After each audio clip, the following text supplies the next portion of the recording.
ជំរាបសួរអ្នកទាំងអស់គ្នាសូមស្វាគមន៍មកកាន់ Channel Furniture ថ្ងៃនេះខ្ញុំមានប្រធានបទថ្មីមួយទៀតដែលនិយាយអំពី Bitcoin យកមកចែករំលែកជូនអ្នកទាំងអស់គ្នាដើម្បីយល់ដឹងបន្ថែមអំពីនិយមន័យ Bitcoin អ្នកប្រើប្រាស់ Bitcoin គុណសម្បត្តិនិងគុណវិបត្តិរបស់ Bitcoin តោះយើងទៅពិនិត្យមើលទាំងអស់គ្នាថាតើ Bitcoin ជាអ្វីនៅក្នុងវីដេអូនេះផងដែរខ្ញុំនឹងបញ្យល់ព្រមទាំងលើកឧទាហរណ៍សាមញ្ញដែលងាយយល់ឆាប់បានអំពី Bitcoin ជារូបិយប័ណ្ណ Digital ដែលអនុញ្ញាតឲ្យមនុស្សផ្ញើនិងទទួលប្រាក់តាមអ៊ីនធឺណិតដោយមិនចាំបាច់មានធនាគារឬឆ្លងកាត់ធនាគារកណ្ដាលវាត្រូវបានបង្កើតឡើងនៅក្នុងឆ្នាំ2009ដោយមនុស្សឬក្រុមដែលមិនស្គាល់អត្តសញ្ញាណមួយដែលប្រើឈ្មោះថា Satoshi Nakamoto សូមអ្នកទាំងអស់គ្នាជួយចុច Subscribe និងដាក់សញ្ញាកណ្ដឹងដើម្បីទទួលបានចំណេះដឹងថ្មីៗបន្ថែមទៀតសូមអរគុណបើយោងតាមសៀវភៅ What is Bitcoin របស់លោក Gavin Phillips បោះពុម្ពក្នុងឆ្នាំ2018នៅចំណុចទី1ទំព័រទី4បានប្រាប់យើងអំពីនិយមន័យរបស់ពាក្យ Bitcoin តើ Bitcoin ជាអ្វី Bitcoin ជារូបិយប័ណ្ណ Digital ដែលត្រូវបានចែកចាយតាមរយៈ Online ដោយប្រើប្រាស់បណ្ដាញកុំព្យូទ័រទូទាំងពិភពលោកហើយគ្មានការគ្រប់គ្រងដោយរដ្ឋាភិបាលនិងធនាគារកណ្ដាលBitcoin មិនដូចជារូបិយប័ណ្ណធម្មតាទេពីព្រោះ Bitcoin មិនមានធនាគារកណ្ដាលដើម្បីបោះពុម្ពឬគ្រប់គ្រងលំហូររូបិយប័ណ្ណនោះទេ Bitcoin ត្រូវបានកាន់កាប់ដោយអ្នកប្រើប្រាស់ដែលភ្ជាប់គ្នាដោយបណ្ដាញសកលដែលគេស្គាល់ថាជា Blockchain ជាប្រព័ន្ធកត់ត្រារាល់ប្រតិបត្តិការដែលធ្វើឡើងដោយ Bitcoin ត្រូវបានគេដាក់ធ្វើចរាចរណ៍តាមអ៊ីនធឺណិតជាដំបូងនៅក្នុងឆ្នាំ2009ដោយនៅពេលនោះមួយ Bitcoin មានតម្លៃមិនដល់1សេនដុល្លារអាមេរិកទេប៉ុន្តែប្រមាណ8ឆ្នាំក្រោយមក Bitcoin បានឡើងថ្លៃកប់ពពកដោយមួយ Bitcoin មានតម្លៃដល់ជិត$20,000អាមេរិកមុននឹងធ្លាក់ចុះមកត្រឹម$11,000អាមេរិកបច្ចុប្បន្ននេះមួយ Bitcoin មានតម្លៃស្មើនឹង$68,134អាមេរិកគេប្រើប្រាស់ Bitcoin ដើម្បីទូទាត់សេវាកម្មអនឡាញជំនួសឲ្យសាច់ប្រាក់ធម្មតាមានក្រុមហ៊ុនអន្តរជាតិដូចជា Microsoft, Expedia, Newegg, Overstock និងក្រុមហ៊ុនរបស់ចក្រភពអង់គ្លេស CX ប្រើប្រាស់ Bitcoin លើពីនេះគេហាក់ទំព័រ VPN និង hosting មួយចំនួនធំក៏ទទួលយក Bitcoin ផងដែរ Bitcoin ត្រូវបានទទួលយកយ៉ាងខ្លាំងនៅលើ Darknet ផងដែរក្នុងកំឡុងពេលប្រទេសគ្មានស្ថិរភាពនយោបាយប្រជាជនវេណេស៊ុយអេឡាបានងាកទៅរក Bitcoin ដោយសារតែរូបិយប័ណ្ណរបស់ពួកគេធ្លាក់ចុះកត្តានេះបណ្ដាលមកពីអតិផរណា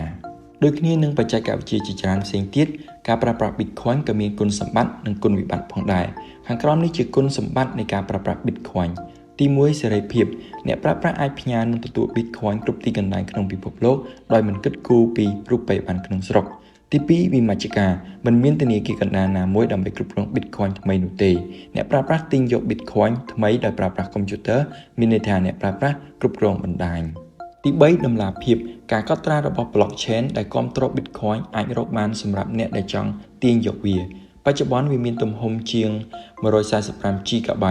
ទោះបីជាយ៉ាងណាក៏ដោយមានគេហទំព័រជាច្រើនដែលអនុញ្ញាតឲ្យយើងពិនិត្យមើលប្រតិបត្តិការឡើងវិញហើយរក្សាព័ត៌មានផ្ទាល់ខ្លួនរបស់អ្នកប្រើប្រាស់ទី4ឯកជនភាពរាល់ប្រតិបត្តិការទិញលក់ Bitcoin គឺមានការការពារប្រឆាំងនឹងការលួចអត្តសញ្ញាណនិងការក្លែងបន្លំកាត់ឥណទានឬឥណពន្ធដោយប្រើតែអត្តសញ្ញាណ Digital Wallet ដែលមិនបង្ហាញព័ត៌មានលម្អិតពិតប្រាកដរបស់អ្នកប្រើប្រាស់ទេទី5ការផ្គត់ផ្គង់របស់ Bitcoin គឺមានកំណត់ Bitcoin មានចំនួនតែ21លានប៉ុណ្ណោះកត្តានេះបណ្ដាលឲ្យមានតម្រូវការជាច្រើនទី6សុវត្ថិភាពមិនដូចជារូបិយប័ណ្ណធម្មតាទេអ្នកមិនអាចក្លែងបន្លំ Bitcoin បានទេទោះបីជាមានការបោកប្រាស់ដើម្បីលួច Bitcoin ឬបុគ្គលមួយចំនួនព្យាយាមលក់ Bitcoin คล้ายៗក៏ដោយប៉ុន្តែពួកគេមិនអាចក្លែងបន្លំ Bitcoin បានឡើយខ្ញុំសូមពន្យល់ពីគុណវិបត្តិនៃ Bitcoin វិញម្ដងទី1ថ្លៃសេវានៅដំណាក់កាលដំបូងថ្លៃសេវាប្រតិបត្តិការ Bitcoin មានតិចតួចបំផុតនៅខែធ្នូឆ្នាំ2017ថ្លៃសេវាប្រតិបត្តិការជាមធ្យមបានឡើងដល់$55កើនឡើងពីកម្រិតខ្ពស់បំផុតក្នុងខែវិច្ឆិកា$19ថ្លៃសេវាក៏អាចបន្តកើនឡើងផងដែរទី2អស្ថិរភាពតម្លៃធ្វើឲ្យ Bitcoin ពិបាកប្រើជារូបិយប័ណ្ណអ្នកលក់ជាច្រើនមិនចង់ប្រថុយនឹងការធ្លាក់ចុះនៃតម្លៃនៃការទូទាត់របស់ពួកគេនៅពេលដែលវាដំណើរការនោះទេមិនដូចជាប្រាក់ដុល្លារអាមេរិកធម្មតាទេតម្លៃនៃ Bitcoin របស់អ្នកអាចបាត់បង់ទៅវិញក្នុងពេលមួយយប់ដែលធ្វើឲ្យអ្នកខ្សែធនទី3ការសងប្រាក់ចំណុចវិជ្ជមានមួយនៃ Bitcoin គឺឯកជនភាពនៃការទូទាត់ជាអកុសលវាក៏ជាចំណុចអវិជ្ជមានផងដែរប្រសិនបើអ្នកផ្ញើប្រាក់ទៅ Bitcoin ខុសអ្នកគ្មានវិធីដើម្បីទាមទារប្រាក់មកវិញនោះទេដូចគ្នានេះដែរប្រសិនបើអ្នកទិញអ្វីមួយដោយប្រើប្រាស់ Bitcoin ប៉ុន្តែទំនិញឬសេវានោះមិនបានមកដល់ដៃអ្នកទេ Bitcoin គ្មានមុខងារសងប្រាក់របស់អ្នកត្រឡប់មកវិញឡើយ ទី4ការប្រកួតប្រជែងដោយសារតែ Bitcoin មានតម្លៃថ្លៃជាងរូបិយប័ណ្ណ crypto ផ្សេងទៀតកត្តានេះបណ្ដាលឲ្យរូបិយប័ណ្ណ crypto ផ្សេងទៀតវាដាច់ Bitcoin ទី5មិនមានការគ្រប់គ្រងស្រដៀងគ្នាទៅនឹងការសងប្រាក់វិញការបោកប្រាស់មួយចំនួនដែលទាក់ទងនឹង Bitcoin គឺមិនអាចយកមកវិញបានទេការអនុវត្តច្បាប់មិនអាចធ្វើអ្វីបានទេនៅពេលដែលកាក់របស់អ្នកបានបាត់បង់ទៅហើយទី6ការខាត់បងវាអាចទៅរួចនៅក្នុងការបាត់បង់ Bitcoin ដោយមិនអាចយកមកវិញបានតាមរយៈការបំផ្លាញឬ encrypt ទី7ការទទួលយកសម្រាប់ហេតុផលភាគច្រើនលើ Bitcoin មានការទទួលយកទាបក្នុងចំណោមអាជីវកម្មហើយនឹងបន្តតស៊ូអស់រយៈពេលជាច្រើនឆ្នាំជាមួយគ្នានេះ Bitcoin មានភាពយឺតយ៉ាវក្នុងដំណើរការទូទាត់ដោយដំណើរការប្រតិបត្តិការអបបរមារបស់វាបានតែ7ដងក្នុង1វិនាទីបើប្រៀបធៀបទៅនឹងប្រព័ន្ធធនាគារធម្មតាដូចជា Visa ដែលដំណើរការរាប់ពាន់ដងក្នុង1វិនាទីឧទាហរណ៍នៅក្នុងឆ្នាំ2021ក្រុមហ៊ុន Tesla បានប្រកាសថាខ្លួនបានទិញ Bitcoin ដែលមានតម្លៃស្មើនឹង $1.5 ពាន់លានហើយបានចាប់ផ្ដើមទទួលយក Bitcoin ជាការទូទាត់សម្រាប់ឡានអគ្គិសនីរបស់ខ្លួននៅសហរដ្ឋអាមេរិកអតិថិជនអាចទិញឡាន Tesla ដោយផ្ញើ Bitcoin ពី Digital Wallet របស់ពួកគេទៅកាន់អាសយដ្ឋាន Bitcoin របស់ Tesla ក្រុមហ៊ុន Tesla ក៏បានប្រកាសផងដែរថា Bitcoin ដែលខ្លួនបានទទួលនឹងមិនត្រូវបានប្ដូរទៅជាសាច់ប្រាក់ទេប៉ុន្តែត្រូវបានរក្សាទុកជា Bitcoin អតិថិជនអាចទិញឡាន Tesla Model 3ដោយទូទាត់តម្លៃស្មើនឹង Bitcoinចំណែកឯក្រុមហ៊ុន Microsoft បានចាប់ផ្ដើមទទួលយក Bitcoin នៅក្នុងឆ្នាំ2014សម្រាប់ការទិញនៅក្នុងហាងនិងសេវាកម្មអនឡាញរបស់ខ្លួន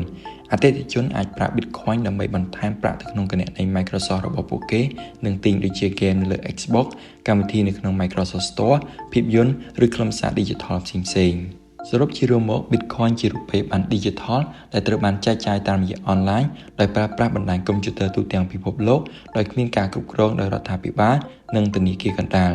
មានក្រុមហ៊ុនអន្តរជាតិដូចជា Microsoft, Expedia, Newegg, Overstock និងក្រុមហ៊ុនរបស់ចក្រភពអង់គ្លេស CX ប្រើប្រាស់ Bitcoin ការប្រើប្រាស់ Bitcoin មានគុណសម្បត្តិចំនួន6និងគុណវិបត្តិចំនួន7ខ្ញុំសង្ឃឹមថាវីដេអូមួយនេះជាប្រយោជន៍សម្រាប់អ្នកទាំងអស់គ្នាដើម្បីយល់ដឹងបន្ថែមអំពី Bitcoin ជារូបិយប័ណ្ណ Digital ដែលអនុញ្ញាតឲ្យមនុស្សផ្ញើនិងទទួលប្រាក់តាមអ៊ីនធឺណិតដោយមិនចាំបាច់មានធនាគារឬឆ្លងកាត់ធនាគារកណ្ដាលសូមអរគុណអ្នកទាំងអស់គ្នាជួបគ្នាសម្រាប់វីដេអូក្រោយៗទៀត